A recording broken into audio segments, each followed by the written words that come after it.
اللہ تعالیٰ نے کائنات کو کتنے دنوں میں پیدا فرمایا؟ اللہ نے کائنات کو 6 دنوں میں تخلیق فرمایا۔ سب سے پہلے کیا پیدا کیا گیا؟ سب سے پہلے قلم کو پیدا کیا گیا۔ زمین کو کس نے بچھایا؟ زمین کو اللہ نے تمام مخلوقات کے لیے قرارگاہ بنایا۔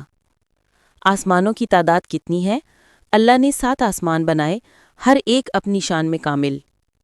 فرشتے کس چیز سے پیدا کیے گئے؟ فرشتے نور سے پیدا کیے گئے۔ جنات کی تخلیق کس چیز سے ہوئی؟ جنات کو آگ کے شعلے سے پیدا کیا گیا۔ انسان کو کس مادے سے بنایا گیا؟ انسان کو مٹی سے پیدا کیا گیا، پھر اس میں روح پھونکی گئی۔ پہاڑوں کی تخلیق کا مقصد کیا ہے؟ پہاڑ زمین کو مستحکم رکھنے کے لیے بنائے گئے۔ دن اور رات کا نظام کیسے قائم ہوا؟ سورج اور چاند کے تابع اللہ نے دن اور رات کی گردش مقرر کی۔ پانی کو کس نے وجود دیا؟ اللہ نے فرمایا، ہم نے ہر زندہ چیز پانی سے بنائی۔ آسمانوں پر ستارے کیوں بنائے گئے؟ ستارے روشنی، زینت اور شیطانوں کو مارنے کے لیے بنائے گئے۔ سورج کو کس مقصد کے لیے پیدا کیا گیا؟ سورج دن کی روشنی اور حرارت کا ذریعہ بنایا گیا۔ چاند کی تخلیق میں کیا حکمت ہے؟ چاند رات کا نور اور مہینوں کا حساب بنانے کے لیے پیدا کیا گیا۔ ہواؤں کو کیوں پیدا کیا گیا؟ ہواؤں کو خوشخبری دینے، بادل اٹھانے اور رزق کے پھیلاؤ کے لیے پیدا کیا گیا۔ آسمان بغیر ستون کے کیسے کھڑا ہے؟ یہ اللہ کی قدرت ہے کہ آسمان بغیر سہارے کے قائم ہے۔ سمندروں میں موجیں کیوں چلتی ہیں؟ اللہ نے انہیں طاقت دی تاکہ کشتیوں کا سفر ممکن ہو۔ دن رات ایک دوسرے کے پیچھے کیوں آتے ہیں؟ تاکہ انسان آرام اور محنت کا توازن برقرار رکھ سکے۔